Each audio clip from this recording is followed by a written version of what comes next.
ఇవేవి జరగల. ఎవరికాళ్ళు ఆవేశంగా government of Andhra Pradesh, government of Telangana, CC to CP, CC to మహిళా commission, CC to PM, CC to international affairs. Why? ఒక్క మాట నన్ను అన్న ఏందన్న ఇట్లా మాట, సారీ అమ్మ. నాకెవరు ఫోన్ చేసినా, నాకెవరు ఫోన్ చేయలేదు. ఒక సుప్రియ గారు సాయంత్రం ఫోన్ చేస్తే, అయ్యో శివాజీ గారు ఏంటి, సారీ అమ్మా నేను పొరపాటున 2 పదాలు దొరికినాయి. అవునండి, ఐఎమ్ కంప్లీట్లీ రిగ్రెటింగ్గానే ఉందమ్మా, నాకు ఐఎమ్ వెరీ సారీ.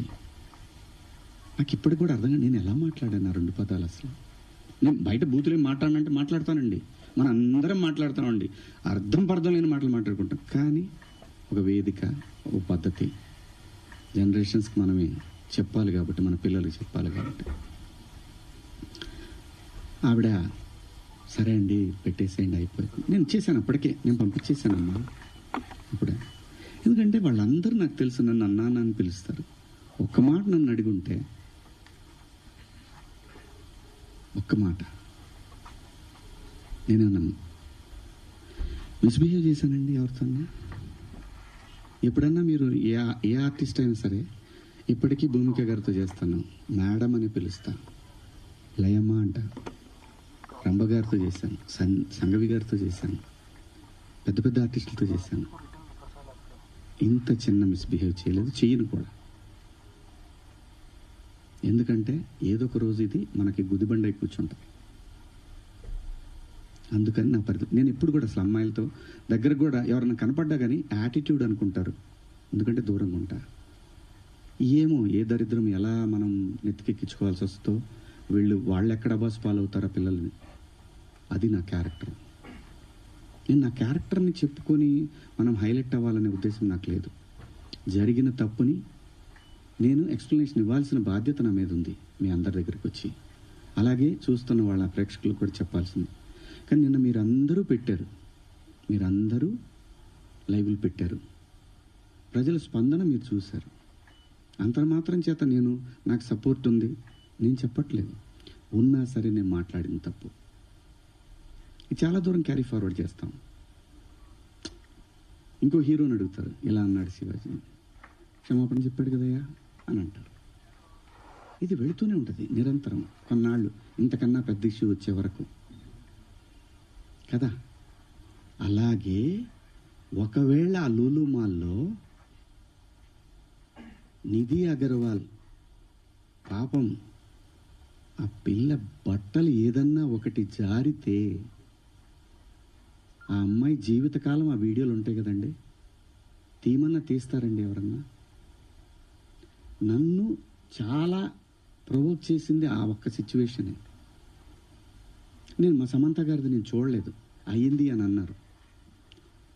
నేను అంటాను, మీరంతా ఇప్పుడు నేను చెప్పిన మాట ఏంటి, అమ్మా మనకెందుకు ఈ దరిద్రం, ఇట్లా జనంలోకి వెళ్ళినప్పుడు కాస్త మంచి బట్టలు మీరు ఏమన్నా వేసుకోండి, చీరలు కట్టుకుంటారు. ఇప్పుడు మీరు వచ్చారమ్మా, చక్కగా నిండుగా వచ్చారు, ఎందుకు వస్తారు? మనకంటూ మనం చోటుకి వెళ్ళినప్పుడు మనకే ప్రమాదం లేకుండా మనల్ని ఎవడో విమర్శించకుండా బయటపడాలి అనేది ఉద్దేశం. అది నా ఇంటెన్షన్. శిక్ష వేసేవాడు కూడా ఫస్ట్ ఇంటెన్షన్ చూస్తాడు, ఇది ఏ ఇంటెన్షన్తో మాట్లాడాడు. జడ్జి అయినా, ఈవెన్ కేసు తీసుకునే ఎస్ఐ అయినా ఉమెన్ కమిషన్ దాకా పోవాలన్నా అయితే ఈ 2 పదాలు నాకంటే పెద్ద పదాలు ఎవరు వాడలేదు ఈ పరిశ్రమలో. నాన్నే ఎందుకు మీరు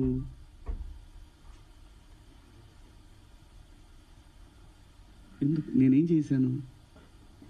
అమరావతి రైతులు ఆడవాళ్ల మీద బూటు కాలేసి తొక్కినప్పుడు నేను మాట్లాడా, నేను నిలబడ్డా, ఎన్నో సందర్భాల్లో నిలబడ్డా. జంజీ కోసం ఫైట్ చేశాను నేను. రాబోయే తరాలైరా ఇవన్నీ, మీరు తినేస్తారంటరా అని అడిగాను నాయకులు.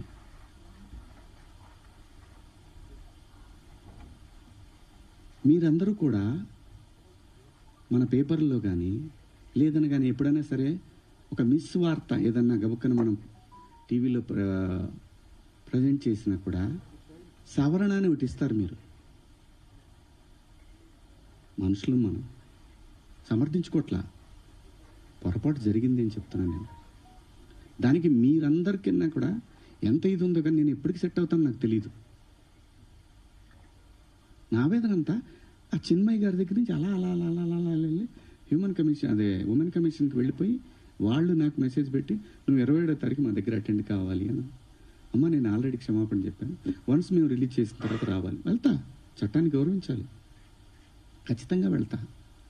వెళ్ళి ఒక అపాలజీ లెటర్ ఇస్తా, నాకేం ప్రాబ్లం లేదు, నేనేం సిగ్గుపడను. నేను తప్పు చేసినప్పుడు క్షమాపణ చెప్పడంలో తప్పేముంది? ఏమీ తప్పులేదు. ఇష్టం వచ్చినట్టు మాట్లాడుకుంటున్నారు. ఒక బార్కి వెళ్తే డ్రెస్ కోడ్ ఉంటుందండి, ఒక పబ్కి వెళ్తే డ్రెస్ కోడ్ ఉంటుంది. షూ లేకుండా లోపలికి రానీయదు. కొన్ని పబ్బుల్లో అయితే గర్ల్ ఫ్రెండ్ లేకుండా రానీయదు. నేనేమన్నాను? మనిషి ఆదిమానవుడు కోతి నుంచి మనిషిగా రూపాంతరం చెందిన తర్వాత ఇంగితం ఎక్కడ స్టార్ట్ అయిందంటే ఈ శరీర భాగాలు కనపడటం కరెక్ట్ కాదే, ఏదోటి కట్టుకోవాలి అనే జ్ఞానం అమ్మకు వచ్చిందో నాన్నకు వచ్చిందో తెలియదు, వచ్చింది. అలా అలా బట్టలు తయారు చేసుకునే లెవెల్కి వచ్చి బట్టలు కప్పుకోవటం, బట్టలు వేసుకోవటం దాకా వచ్చింది. మంచిగా వేసుకోమంటాం తప్ప అండి? కాదు, ఇదేం సిస్టము, ఆ సిస్టమ్కే పోతామన్న వాళ్ళు పోవచ్చు, ఎవరూ తప్పేం లేదు. ఎవరిష్టాలు వాళ్ళవి, ఎవరిష్టాలు వాళ్ళవి.